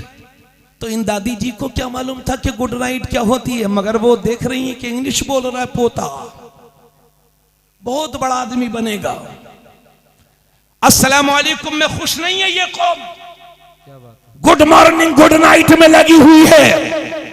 जो कौम अपने नबी के तरीके को छोड़ करके गैरों के तरीके को इख्तियार करोगे, कौन तुम्हारी इज्जत करेगा? यानी अंग्रेज तो चले गए मगर अपने गुलाम छोड़ करके गए हैं। और जिस सलाम के तरीके पर हम और आप मरे जा रहे हैं, गुड मॉर्निंग का मतलब क्या है? गुड मॉर्निंग का मतलब यह है कि तुम्हारी सुबह अच्छी हो, भले से दोपहर को तबीयत खराब हो जाए। गुड आफ्टरनून का मतलब यह है कि तुम्हारी दोपहर अच्छी हो, भले से शाम को डेंगू हो जाए। गुड नाइट का मतलब यह है कि रात अच्छी हो, भले से सुबह को आंख खुले या ना खुले। तो ये सलाम के वो तरीके हैं जिस पर हम और आप मरे जा रहे हैं, मगर वाह इस्लाम तेरा सलाम अस्सलामु अलैकुम व रहमतुल्लाहि व बरकातुहू, तुम पर अल्लाह की सलामती नाजिल हो, अल्लाह की रहमतें नाजिल हो, बरकतें नाजिल हो। घर में रहो तो भी सलामत, बाहर रहो तो भी सलामत, यहाँ भी रहमत, वहां भी रहमत, यहाँ भी बरकत, वहां भी बरकत। इसलिए कह रहा हूं पढ़ाइए सब कुछ, मगर अपने बच्चों को तरबियत दीनी दीजिए। बेशक बेशक जी, जिंदाबाद जिंदाबाद, माशाअल्लाह। अंग्रेज न बनाइए, सुभान अल्लाह सुभान अल्लाह। अंग्रेज न बनाइए, अपने बच्चों को तरबियत दीनी दीजिए। अंग्रेज न बनाइए, पढ़ाओ अपने बच्चों को, आगे बढ़ाओ अपने बच्चों को। इधर देखिए, जब किसी बड़ी पोस्ट पर हमारा बच्चा होता है तो हमें देख करके बेइंतहा खुशी होती है। हम अस्पतालों में जाते हैं, कितने लोग ऐसे हैं जिन्हें बहुत सारी बीमारियां हैं, खतरनाक बीमारियों में मुब्तला हैं। जब अस्पताल में जाते हैं, दवा इलाज कराते हैं, मेरी मालूमात के मुताबिक डॉक्टर किसी भी धर्म का हो, अपने मरीज के साथ उमूमन लोग नाइंसाफी नहीं करते हैं। लेकिन जब डॉक्टर साहब अब्दुल रहमान हो तो फिर मजा कुछ और ही आता है। इसलिए आपके बच्चे हर मैदान में होना चाहिए। कौम के अमीरों से गुजारिश करूंगा कि अपने बच्चों को यूनिवर्सिटीज, स्कूल, कॉलेजेस में पढ़ाओ, जरूर पढ़ाओ। हमें मालूम है कि आप मदरसा नहीं भेजेंगे, मगर याद रखना बगैर कुरान के ये अंग्रेज न बन जाए, इसलिए अपने बच्चों को कुरान जरूर पढ़ाओ। आखिरी बात अर्ज कर रहा हूं, आका करीम सल्लल्लाहु अलैहि वसल्लम ने इरशाद फरमाया, ए लोगों, जिस तरह से लोहे को जंग लग जाती है, इसी तरह से इन दिलों को भी जंग लग जाती है। ये दिल भी मैले हो जाते हैं, ये दिल भी गंदे हो जाते हैं। साहबाए किराम ने अर्ज किया, या रसूल अल्लाह, दिलों की गंदगी कैसे साफ होगी, दिलों का मैल कैसे साफ होगा?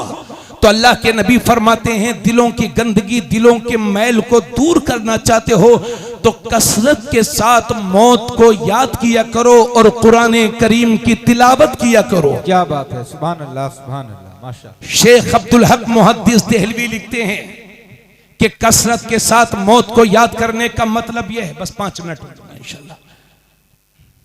कसरत के साथ मौत को याद करने का मतलब यह है कि जिन बातों का अल्लाह ने हुक्म फरमाया है उन पर अमल करो, और जिन बातों से बचने के लिए बचने का हुक्म मेरे नबी ने फरमाया है उनसे बचो, वरना सिर्फ जबान से मौत मौत करते रहना और अच्छे अमल न करना, शेख साहब फरमाते हैं, ये तो दिल की सख्ती का सबब है।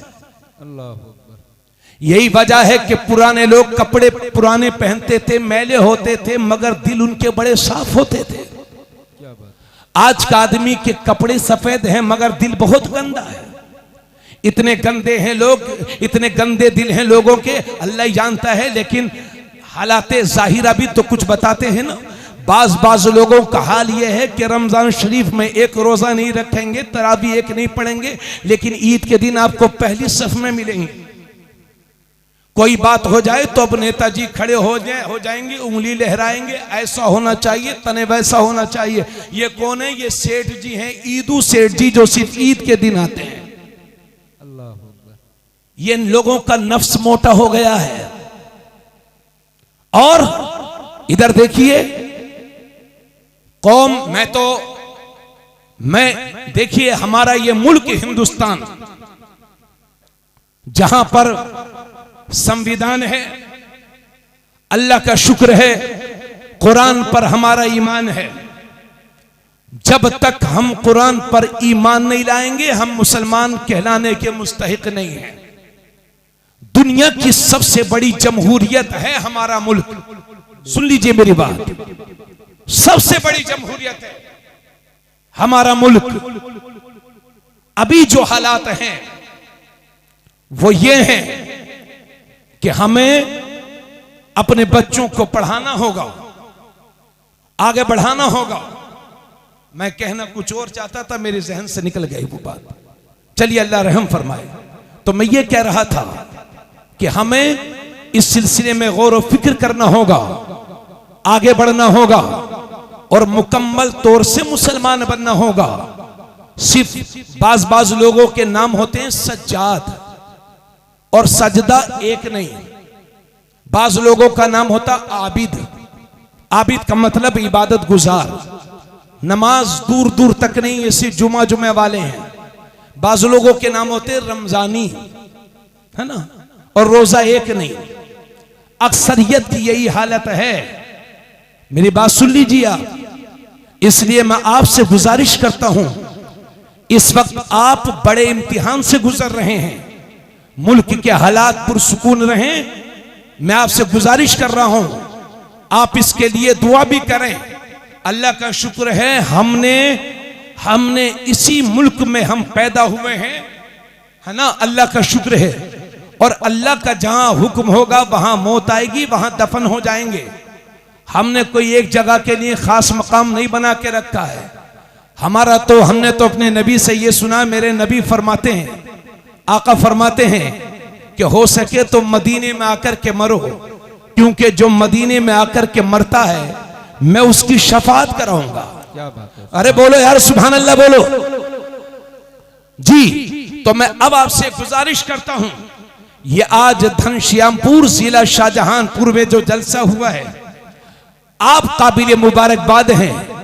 आले रसूल सैयद सहीहुन नसब, जिनकी सियादत की मैं कसम खा सकता हूं, आपके हम सबके सामने बहसियत सरपरस्त आला तशरीफ फरमा है।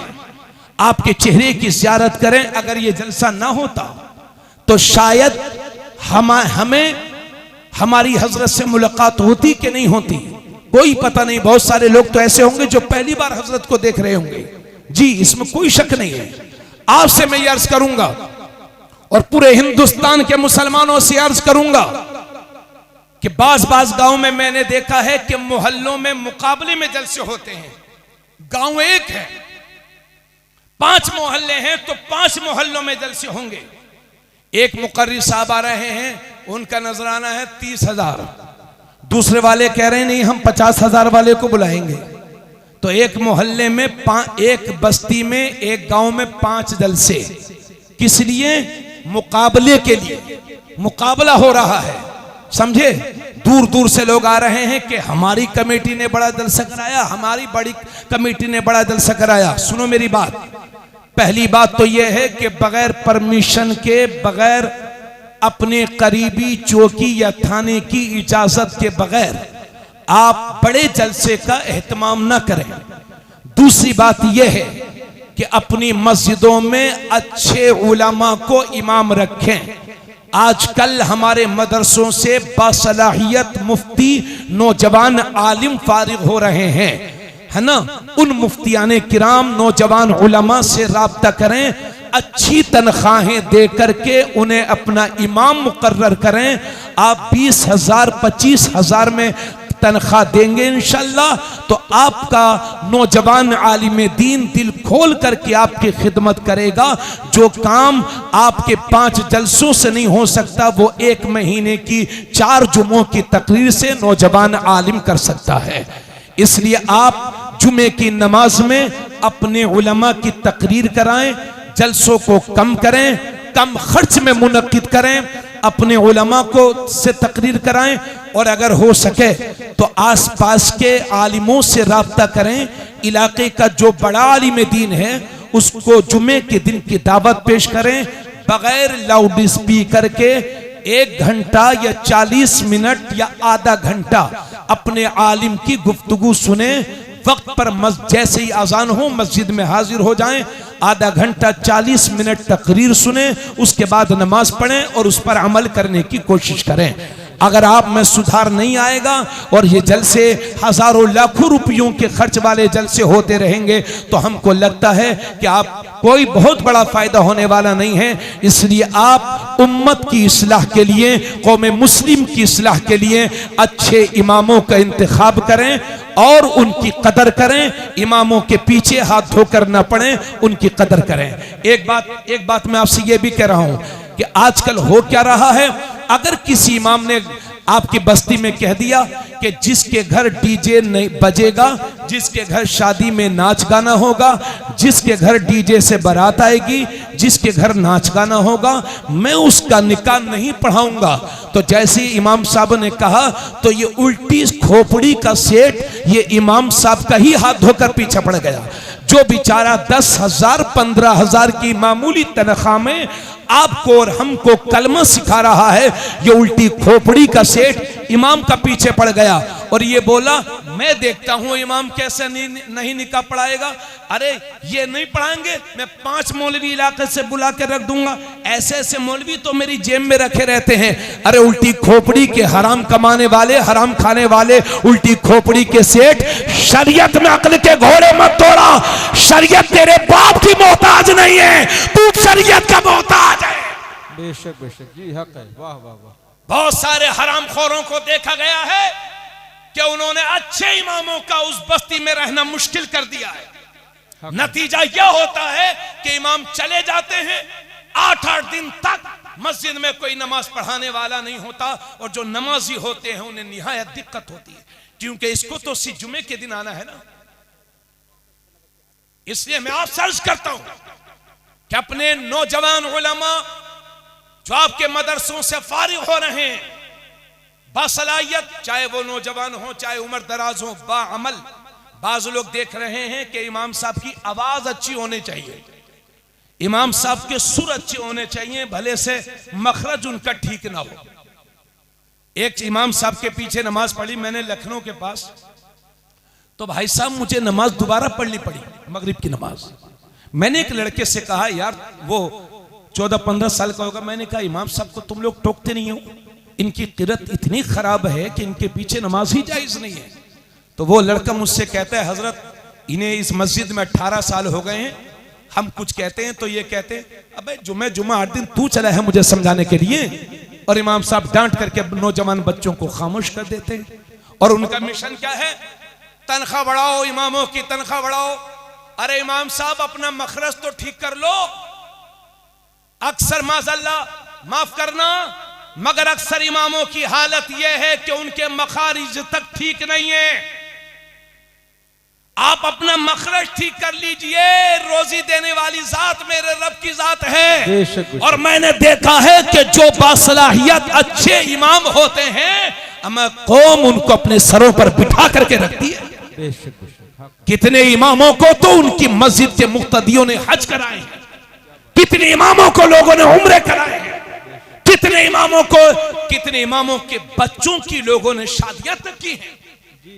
अच्छे इमामों को कभी भी कहना ही नहीं पड़ा है कि हमारी तनख्वाह बढ़ाओ। कौम से शिकवा नहीं, बल्कि अर्ज करूंगा कौम से कि इमामों की तनख्वाह बढ़ाओ, अच्छे इमामों का इंतखाब करो। और जिन इमामों की दुरुस्त नहीं है, मैं उनसे कहता हूं सोशल मीडिया का दौर है, किसी अच्छे कारी से राब्ता करके अपनी किरत दुरुस्त करें। ये इमामत जरिए माश नहीं है, ये इमामत जरिए आखिरत है। बहुत लंबा आपका मैंने वक्त लिया, अल्लाह ताला आप सबको सलामत रखे। जो सब मुरीद नहीं है वो मुरीद हो जाएंगे इंशाअल्लाह, जल्द से फिर होंगे। अल्लाह ताला सलामत रखे। मैं भी नानपारा से जब आया हूं, सुनिएगा भाई, तो अपनी गाड़ी में आया मुसलमान के साथ, यहां आया तो इमरान भाई गाजी ने मुस्कुराहट के साथ इस्तकबाल किया। मौलाना शफी अहमद नूरी साहब के साथ खाना खाया, यानी चला तो मुसलमान के साथ, यहां मिला तो मुसलमान से तकरीर कर रहा हूं मुसलमानों में, फिर मुसलमानों से मिलके फिर मुसलमान के साथ फिर मुसलमान में चला जाऊंगा। समाज में आप रहते हो, दुनिया के दूसरे धर्म के लोगों के साथ बिजनेस में पार्टनरशिप आपकी है, खेतों में दूसरे धर्म वालों के साथ मजदूरी हमारी कौम करती है, मार्केट में दूसरे धर्म के लोगों के साथ बिजनेस आप, मार्केट में दुकानें आप करते हैं। और मुझे तो ऐसा लगता है कि हमसे ज्यादा, मुझसे ज्यादा, मैं अपनी बात करता हूं, मुझसे ज्यादा दीन की खिदमत आप कर सकते हैं। चूंकि मैं बोल रहा हूं मुसलमानों में, बैठा हूं मुसलमानों में, समाज में आप रहते हो, इसलिए दूसरी कौमों के साथ ऐसा सलूक करो। अगर आपके पड़ोस में कोई गैर मुस्लिम भी रहता हो तो उसके साथ ऐसा सलूक करो, ऐसा सलूक करो कि वो भी तुम्हारे नबी की सीरत पढ़ने पर मजबूर हो जाए। अल्लाह के नबी ने एक बार फरमाया, अल्लाह की कसम वो मुसलमान नहीं, अल्लाह की कसम वो मुसलमान नहीं, अल्लाह की कसम वो मुसलमान नहीं। सहाबा अर्ज़ करते हैं, या रसूल अल्लाह कौन? नबी फरमाते हैं, जिसका पड़ोसी उसकी वजह से परेशान रहता हो। ये मेरे नबी ने फरमाया, अगर आपके पड़ोस में कोई गैर मुस्लिम हो भी हो, मुसलमान हो, तो आप सलूक करेंगे ही करेंगे, लेकिन गैर मुस्लिम भी हो तो उसके साथ अच्छा सलूक करें। हजरत अब्दुल्ला बिन उमर, हजरत उमर के बेटे हैं, उनके पड़ोस में एक यहूदी रहता था। जब जब उनके घर में गोश्त बनता था तो पहले उस यहूदी के घर पूछवाते थे। आपके घर वाले कहते थे हजरत खा लीजिए, तो कहते थे नहीं, पहले उसको दो तब मैं खाऊंगा। तो पड़ोसी के हुकूक का ख्याल रखो। अगर आपके बिजनेस में कोई गैर मुस्लिम पार्टनर है तो इतनी ईमानदारी से काम करो कि उसे भरोसा हो जाए कि ये मुसलमान है, नुकसान तो उठा लेगा मगर हमारे साथ धोखा नहीं कर सकता। आप दुकान करते हैं, लोगों के साथ अच्छे रवैये पेश कीजिए, अच्छे अखलाक पेश कीजिए, अपने कस्टमर का मुस्कुराहट के साथ इस्तेमाल कीजिए। कहीं अब अगर हम गैर मुस्लिम अपने दूसरे धर्म के लोगों को परेशान करेंगे, पड़ोसियों का जीना दूभर कर देंगे, गैरों की बेटियों को लेकर के भागेंगे, छेड़ेंगे, तो कौन हमारी इज्जत करेगा? कहीं ऐसा न हो कि हमारी बदअमलियों की वजह से लोग हमारे मजहबी से नफरत करने लगे। इसलिए ये सोने का वक्त नहीं है, इस अच्छे काम के लिए कदम बढ़ाओ और जिस मैदान में रहो मुसलमान बन के रहो और इस्लाम की तबलीग करते रहो। बेशक बेशक, समझ रहे हैं आप मेरी बात? बेशक। अल्लाह ताला सलामत रखे। ये घनश्यामपुर, पोया, शाहजहांपुर, यहाँ के कब्रिस्तानों में एक नहीं, इस गांव के कब्रिस्तान में ऐसे लोग भी आराम फरमा रहे हैं कि जब वो आपके गांव में बोलते थे तो 4 आदमी उनकी बातों को सुना करते थे, मगर जब उनका इंतकाल हो गया तो उनके पोते को भी ये खबर नहीं है कि मेरे दादा की कब्र कहाँ है। जी, पहले रोड कच्चे होते थे, एक्सीडेंट होते थे, 1-2 लोग मरा करते थे। आज एक्सप्रेसवे बने हुए हैं। आगरा लखनऊ एक्सप्रेसवे पर शायद कोई महीना ऐसा गुजरता हो जिस दिन फैमिली खत्म न होती हो, जिस दिन पूरा खानदान खत्म न होता हो। पहले रोड कच्चे थे, 1-2 लोग मरा करते थे, आज एक्सप्रेसवे बन गए हैं, पूरी की पूरी गाड़ी पलटती है और पूरी की पूरी फैमिली खत्म हो जाती है। तो मालूम नहीं जिंदगी की शाम कब हो जाए। कोई यहाँ हमेशा के लिए नहीं आया है। ये मत सोचना कि अगर घनश्यामपुर में मैं मर जाऊंगा तो मेरा पूरा गांव रोएगा। कहां चक्कर में पड़े हो?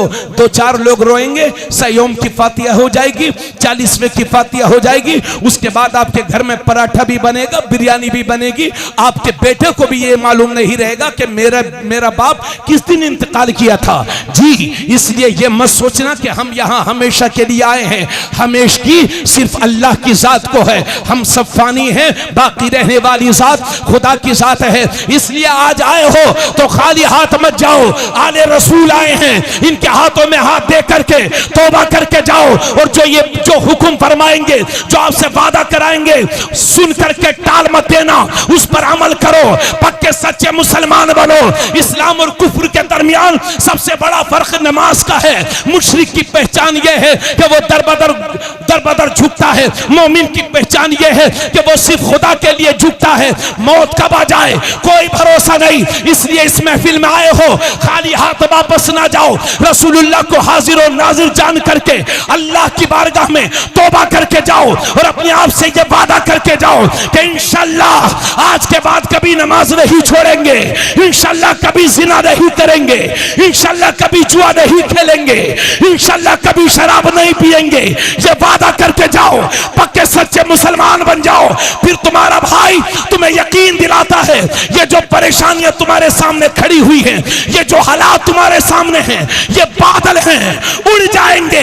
आंधियां हैं, थम जाएंगी। तूफान हैं, रुक जाएंगे।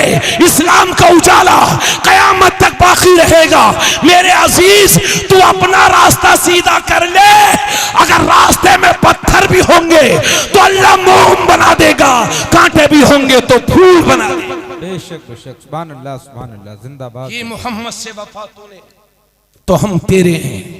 ये जहां चीज है क्या लोहो कलम तेरे, अल्लाह सलामत रखे। सुन कलमा पढ़ने वाले भाई, दुनिया ने कोई ऐसा बेटा नहीं जना है जो कलमा पढ़ने वालों को मिटा दे। खौफ और डर अपने दिलों से, वहम से निकालो, अल्लाह से डरो, अपने बुजुर्गों के रास्ते पर चलो। इंशाअल्लाह लोग तुम पर लाठियां नहीं बरसाएंगे, बल्कि जो तुम पर लाठी बरसाने की कोशिश करेगा लोग उस पर लाठी बरसाएंगे। जिस तरीके से तुम्हारे नबी चलाना चाहते हैं वैसे ही चलो। अपने चेहरों पर सुन्नत मुस्तफ़ा सजाओ, 5 वक्त की नमाज पढ़ो, हलाल खाओ, हलाल खिलाओ। अपने घरों की औरतों को पर्दे में रहने की ताकीद कीजिए। अपनी हैसियत से पढ़ करके अपने बच्चों को पढ़ाइए और लिखाइए। बहुत बड़े इम्तिहान से गुजर रहे हैं, अब भी आंखें न खुली तो आने वाला वक्त आपके लिए और भी डेंजर हो जाएगा। खुदारा ये खाली हाथ फैला करके भीख मांगता हूँ, अमल की तरफ कदम बढ़ाइए। 5 वक्त की नमाज की आदत डालिए, कभी न छोड़िए। इंशाल्लाह फिर कभी, बहुत वक्त लिया, हुजूर आले रसूल के कदमों का बोसा लेकर के मैं हजरत से तकलीफ देने के लिए माजरत खा हूँ, आप सबसे भी माजरत खा हूँ और उम्मीद करता हूँ इंशाल्लाह आप मेरी बातों पर अमल करेंगे इंशाल्लाह ताला। फिर कभी व मालीना इल्लल बलाग। अस्सलामु अलैकुम व रहमतुल्लाहि व बरकातुहू।